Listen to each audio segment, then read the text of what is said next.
Well, this week we've been looking at the science and technology of gambling, and now the numbers game behind Texas Holdem. Whether or not you play it, you will be impressed by how far one researcher has gone to beat the odds. If you're going to contemplate ways to win at poker, this is as good a place as any to do it. Forbes Kavanaugh lives just north of Toronto, where he's a university professor in statistics. So numbers are his thing. What he really loves, though, is poker. Okay, here's what I did in Singapore to test my estimated win probability curve. On a recent sabbatical in Singapore, he spent all his free time doing this, playing poker over and over and over again. Thousands of games with 9 imaginary players who had very real hands. This guy, ace 2, loves it, pair aces. He wasn't just calculating odds, he was devising a strategy. After all, luck is only a small part of the game. Professional poker players now make millions of dollars and have a great living. How many professional bingo players make a living? You know? So which is luck and which isn't? I mean, this is skill. The result was this book, 10 Steps to Winning Texas Holdem. But first, a quick primer on the game.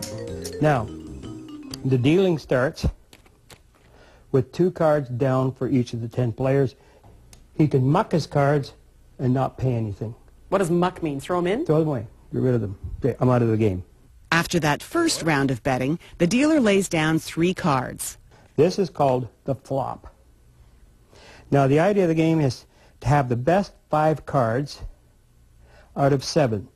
Your 2 whole cards and the 5 cards that will eventually come up.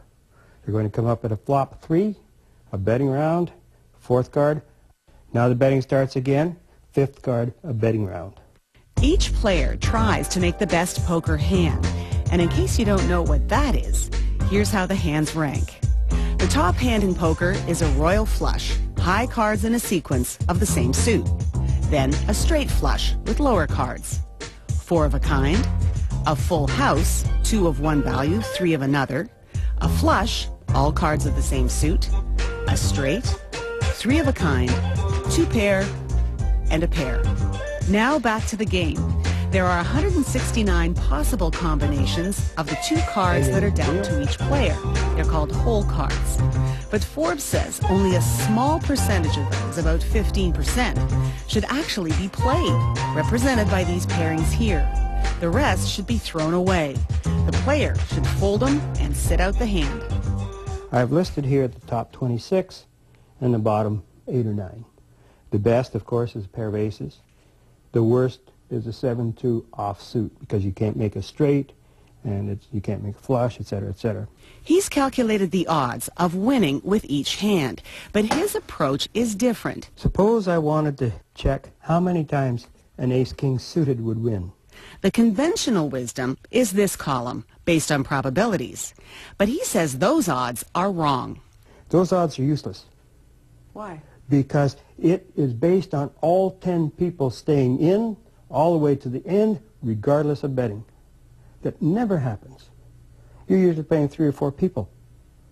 So the odds will change because there's a different quantity of people coming after you. So what I have here in the 3rd column is my subjective estimate of the win-loss curve for all of the hands. I estimate that the pair of aces, instead of 31.5%, is actually closer to 50% win. The 7-2 is not 6%, but close to 3%. So far, so good. His percentages seem more realistic. But he also came up with a formula on how to bet with each of those hands. Here's how it works. Once you're dealt your cards, and the flop comes up, followed by the turn card, you need to calculate your outs, how many options there are in the deck to complete your good hand. Now, you've got 5, 6, 7, 8, 4 cards of a straight. You want to count your outs. Outs are cards that will complete your hand. A 9 will complete your hand. So will a 4. There's 4 9s, 4 4s. That's 8 outs. That can give you your straight for the win. So in this case, the number of outs is 8. His formula says multiply that by 2 Add 1, and that gives you card odds. In this case, it's 17%. That's roughly a 1 in 6 chance of getting your card. And that figure becomes your pot odds. 6 times your bet should be in the pot if you're going to play out this hand. That's to make up for all the other times you're going to lose with this hand. See where it says 8 outs, which we just talked about? It says pot odds should be 6. He has all the calculations worked out in his charts. And if all this sounds overwhelming, he says you really only need to know a few by heart. So 4 outs is a very common one. 4, 8, and 9 outs are the ones most often seen in a game. And remember, he says, you should really only be playing the top hands. That's called playing tight, as opposed to loose, someone who plays with bad hands. And once you do get good cards, he says, be aggressive with your betting. I believe that everybody should try to be a tight, aggressive player. Many people are tight, but they don't get to be aggressive enough, and poker is all about aggressiveness. It is? Oh, yes. Why do you In say fact, that? there's a 5th category called maniac, who do very well. A maniac is someone like, for those of you know, the World Poker Tour champions, Gus Hansen is a very, well, he's a maniac. He can play anything. But he wins, and the reason he wins is he knows what he's doing. He knows when to, how to bet to scare you off the pot. You never know what he's got. You confuse people. They can't figure out what you're playing with. Forbes says he gleaned much of his knowledge from the pros. His bookshelf is lined with their advice. But his own book was written for newcomers to the game, right down to tips on where you should sit at the poker table. Usually the person with the highest stack is probably the aggressive good player. I would want to sit on his left for 2 reasons. One is, as I said, I bet after him. If he bets big, I can get out. Unless I have a good hand, then I can re-raise it. Most of all, he says, people need to be patient.